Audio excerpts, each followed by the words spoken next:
On September 10th of 2026, we will be at the 1-year anniversary of when Charlie Kirk was assassinated. Rest in power, Charlie Kirk, for all the work you've ever done. Appreciate you, brother. And when that day did happen, boy, I felt a hole in my heart like I had lost a buddy. It was wild. But now these liberals are starting to see the residual damage of mocking him and realizing that they've been brainwashed.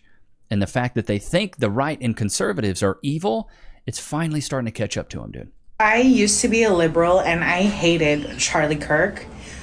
I never actually watched any of his debates or anything like that. I just saw all the clickbait and these clips of him saying the most horrible things. Until recently when I went to YouTube and I started watching some of his debates in, the full clip, not just that little part where he says something horrible. And I realized that I am a monster. Oh. Because he never said anything hateful. Yep. Or untoward or disrespectful. All he was a man of opinions, and he disagreed. Straight up. He disagreed with people. That's it. Tried to tell. Yeah. That in today's society is like a mortal sin. People think that you should be assassinated for it. Dude, I don't know about you guys. Let me know how you felt when it happened. But dude, when it happened, it truly terrified me because I speak on a public forum and I was just thinking, am I next? Are people like me next? Are they just going to start, shooting people in the streets? It was crazy to me. That's it. And people acted like he broke their legs. He stole their life savings from them. He took their firstborn fucking child. That's how fucking evil Charlie Kirk was. I fell for all the propaganda. I was brainwashed and manipulated into thinking that he was horrible because I was too stupid to look deeper. Right. So if you're a f***ing liberal who f***ing hates Charlie Kirk, this is your chance to go from woke to awake. She did not mention... Hey, now shout out to this chick for at least knowing. There's a lot of people that have been in this boat of this woman right here. And the thing is what this propaganda does is it really targets younger people that are more impressionable. And it's a lot of the women, especially younger women, at least for me being in college, it's easy to convince them of things. They're more gullible. I remember being 22 years old, being a senior in college. I was a super senior. I actually went to college till I was 24 because I was stupid. Either way, at the age of 22, 18-year-old freshman girls were coming in and you could just tell them anything. You could tell them that you're the first girl that I've kissed. This is the first time I've ever done. And they're believing you. It was absolutely insane, the stuff you could get away with. Which is why I think they target that age of women, like 18 to 24. They target them because they know they're more impressionable if they show them certain things and that they have this moral tie to morality and ethics that they make them believe that they're better than other people and that the people that they don't agree with should be deemed as completely evil, like Hitler or a fascist or someone that shouldn't even exist. That's the problem these days. For the past 3 days, man, I've been sitting around just listening to this guy, Charlie Kirk's message, because every single place that I hear, especially from black people, is that this man was a racist. No. There it is. And I'm putting this on everything, man. You guys need to be ashamed of yourself. To listen to the lies that this man is somehow pushing some racist rhetoric.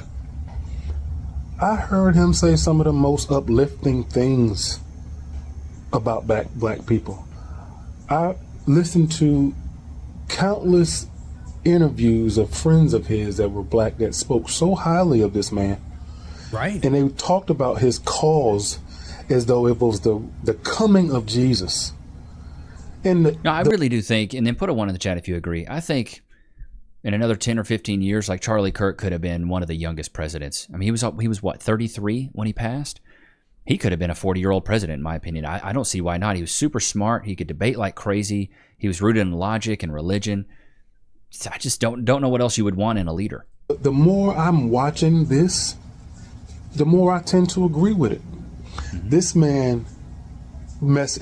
man's message was pure. It was not a message of hate. It was a message of unity, a message of you are not a slave anymore. anything that God put you here on this earth to do, you can do it. He sent so many young black kids to the White House to get the political experience. Man, I think I just barely scratched the surface as to what this guy's purpose was. But I'll say it, man. I said, I think we lost a good one. Yeah, 100%. And the fact that he will go down in history as a racist by half of this country, man, I think that it's a shame. I really think it's a shame. I pray for us, and I hope that we heal, man, because the people who push this, the fact that they know that you won't go and check, and they can just say that anybody's racist, right? And they know that you are not gonna go and check. They got you, man. Well, and that's also the problem. I was talking to my buddy about this months ago. The problem is that the people that scream the loudest about their problems and the things that they're upset about are the ones that always get listened to. It's never the people that are doing well, that are thriving in a company. For example, HR is there to protect the company, but most of the time it's complaints from people that are liberal, left-leaning, or women. Oh, he's doing this to me, or they're upsetting me, or they're making me mad in this way, and he looked at me funny, and I think he's being aggressive towards me. Like, they're all complaining about things that are really kind of mundane and remedial, but if they complain, HR has to do something about it. Like I said, I had a buddy that worked at a company, and one of his VPs was on a hunting trip. And so they have a Zoom call. He hops in on the Zoom call, and he's holding up a buck that he killed on this hunting trip in a Zoom call. Some lady sees it, and she's like, that's appalling. She complains to HR. He gets in a little bit of trouble, but he's fine, though. They go back to the Zoom meeting, and in this Zoom meeting, there's a guy that has taxidermy animals in the back. Ducks, fish, a deer's head. And so later on, that guy with all the taxidermy animals goes to HR. He's like, hey, is this like a problem? Like, should I take down the taxidermy stuff? And she goes, no, well, until someone complains about it, it's not a problem. Like, what? It's the people that complain that are heard? Like, that is such an odd philosophy to me. This is why I don't like HR, which I don't like corporate either. That Charlie Kirk was murdered, but probably not for the reason you think. I was at work when I first found out. A fellow employee had wandered up to me, cell phone in hand, and asked, did you hear that Charlie Kirk just got assassinated? And I, without even a moment's hesitation, responded, good! That Nazi white supremacist piece of shit! Whoa.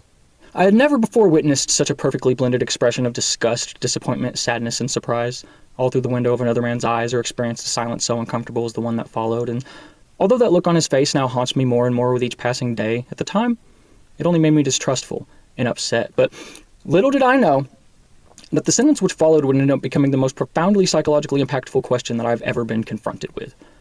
Have you ever actually watched any of his debates?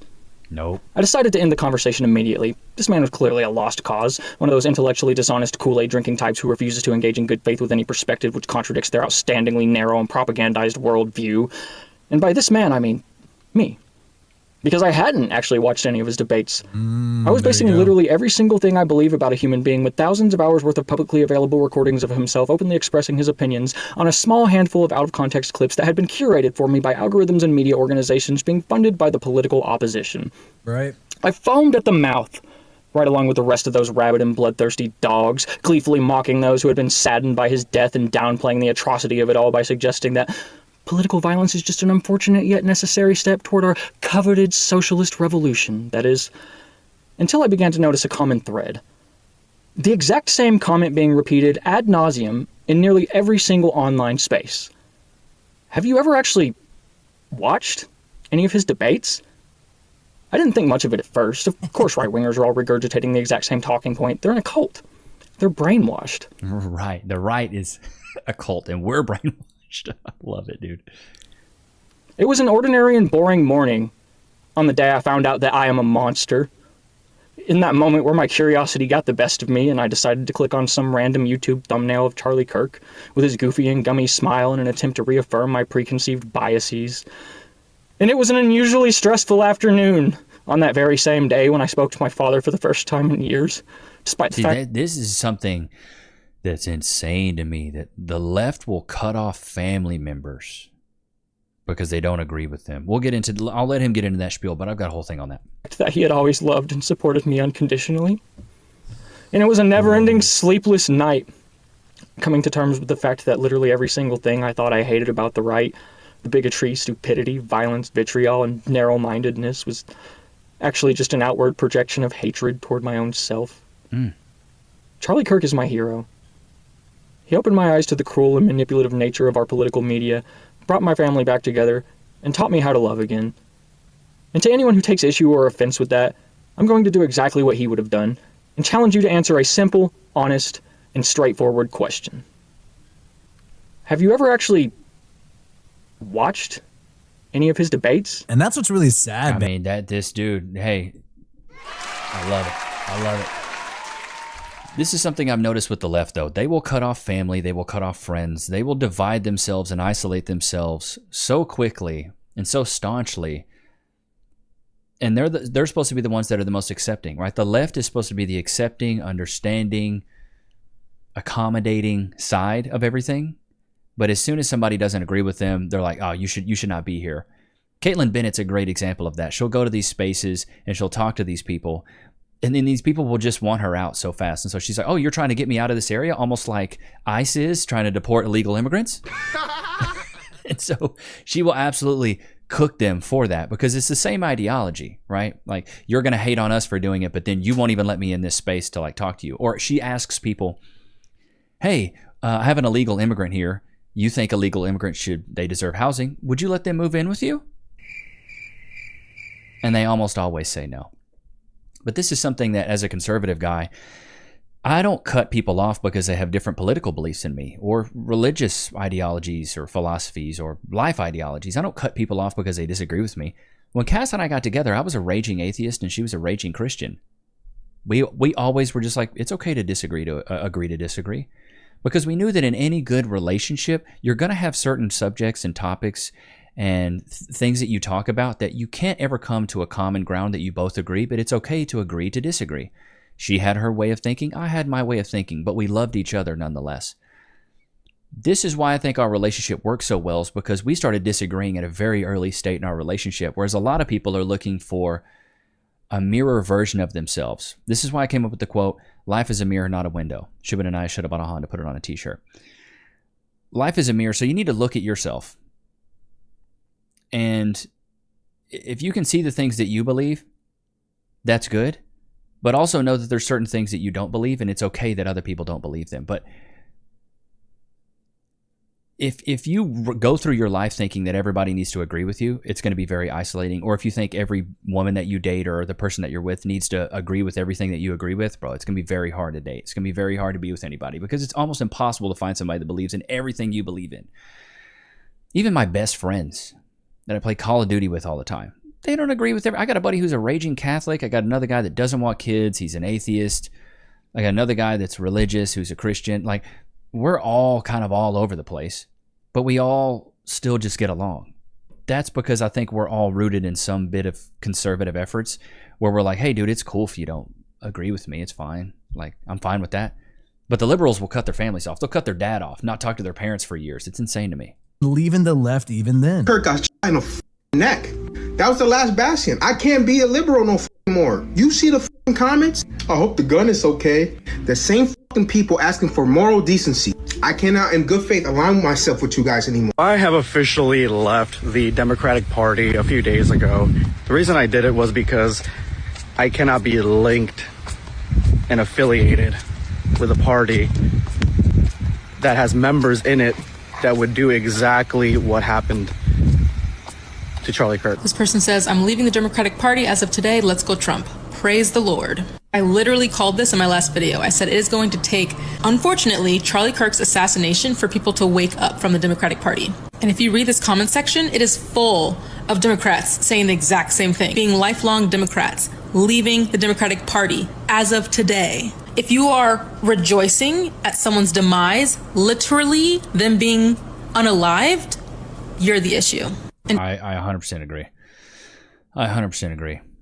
Because fascism is unaliving people because they don't believe in the same political ideology that you believe in. And that's exactly what they did to Charlie Kirk. It's absolutely brutal. I can't stand it. It was really heartbreaking that day. And I did a whole video on this. Like, we did multiple videos on this. And it was kind of scary for me because I was like, man, this is a guy who does political commentary, or not political commentary all the time, but a guy that has very strong beliefs. Like, you almost feel like a target's on your back. And September 10th would be 1 year from then. And we'll definitely do a video following up. But I don't know, that came up on my feed and I was like, man, maybe we should talk about this. Maybe this is something we should talk about. So let's go to the oldest Charlie Kirk video I did, and we'll go over some of the comments on that one. This was, it was 10 months ago. It was 10 months ago. All right, let's go over some of these comments. Someone said they wanted to bury a body, instead they planted a seed. Oh, that's so good. I recently got called a racist because I was wearing a MAGA hat. I applaud this young woman and her courage. We are all Charlie Kirk now. I agree on passing a law that prohibits fake news from feeding the American people constant lies. There's a reason dirty politicians got rid of that one that existed. It legally allows them to lie and distort everything. Levi, I was very happy to listen to you speak about Charlie. Thank you. You're very welcome. I'm only in my early 40s and remember when educators taught functional subjects that had tangible benefit for the children. Those same teachers also didn't talk about their personal lives or politics. It was lovely. Politics ruin everything. I agree. Nowadays, dude, in the classroom, they're talking about politics. What? Why? Why does your religious, political, or sexual identity or ideology need to be in a classroom? Put a 1 in the chat if you agree. None of that stuff. Teach history. Mrs. Harris. Teach algebra. You know what I mean? Miss Bratcher, come on. TikTok was created to use American division to divide us further. It isn't like YouTube. It is trash. Charlie Kirk was a righteous man, a patriot with strong convictions, sound principles, and an uncommon valor that is now an icon immortalized forever. They just silenced his voice, not his ideas or spirit. We are all Charlie Kirk now. They have no idea what they have done. A lot of Charlie Kirk were born that day, all over the world, here in Italy as well. Rest in peace to a warrior. Jesus is king. In school, high school, etc., I was more left-leaning. But it's because in school we were taught that the Democrats stood for what we would call conservative views today. Once I saw that it was a lie, I quickly backed out. We are all Charlie Kirk. Yes, it's dangerous to speak out. I've openly said the truth and had friends nervously look around and hush me. I will stay kind and loving, but never again be silenced. They want depopulation. Bill Gates is a large investor in depopulation. He talks about it openly. Modern day JFK, the powers that be, were hoping that sparked all chaos. I am more conservative than Charlie Kirk, and I was a former liberal. Rest in power. Yeah, you never heard that one before? I agree. They throw these words around so much. Like Nazi and fascist. I got called a Nazi for disagreeing with someone. Like, this is insane. You get called a Nazi for disagreeing with somebody? World of Color. I want to shout out to this chick right here. She has a massive channel. She watches a lot of videos and comments on every single one. So, World of Color, thank you so much. I know you didn't want to talk about this initially. I know how it feels to be a creator who's afraid to speak out. I am one of those creators. Thank you so much for making the decision to talk about this. You're amazing. Enough is enough. I'm 61 years old from the Netherlands. So sorry for us all. The problem is that we've tolerated this behavior for too long without consequences. Charlie was an amazing man, husband, and father. You will be missed more than you ever thought possible. The microphone is more powerful than the rifle. Love that one. Love that one. Which is why I choose to keep speaking about the things I truly, truly believe in. Because I feel like the second we stop talking about these things is the second things get reverted back, which is why I call out the hypocrisy of modern dating, political views, modern pop culture. This is the reason why I talk about this stuff, because it's like, if I don't talk about it, somebody's going to talk about it. So I might as well try to cultivate a community of people that are rooted in logic and based. I'm not saying you got to be religious. I'm not saying, oh, if you watch my channel, you better be Christian. Bro, I don't care. If you want to pledge your allegiance to the flying spaghetti monster and be Pastafarian, cool, dude, go for it. I don't care. Just don't hurt people. Don't harm children. Don't hurt people. Try to spread joy, laughter, things like that. That's my whole thing. That's my whole thing. Ain't that right, Lux? You want some treats today? Okay. He was asleep in the other video. Here, since you look tired, I'll bring them to you, okay? Wait. Bring. You'll see the toes? Ooh, man. Got the crusties out. I don't know about you guys. I have the ugliest toes ever, dude. My middle toe is straight up crooked and broken. Never broke it. Both of them are broken. I have hobbit feet. They're very hairy as well. It's pretty gross. I'm sorry. Didn't mean to give you guys a crazy visual there. Don't know how I got to that talking point, but here we are, dude. Here we freaking are. But yeah, man, this, like I said, this just came up on my feed, and I was like, I'm going to talk about this today. But I hope you guys enjoyed today's episode. Don't forget to like, comment, subscribe. It's always good to have you guys out, man. Until next time. Peace.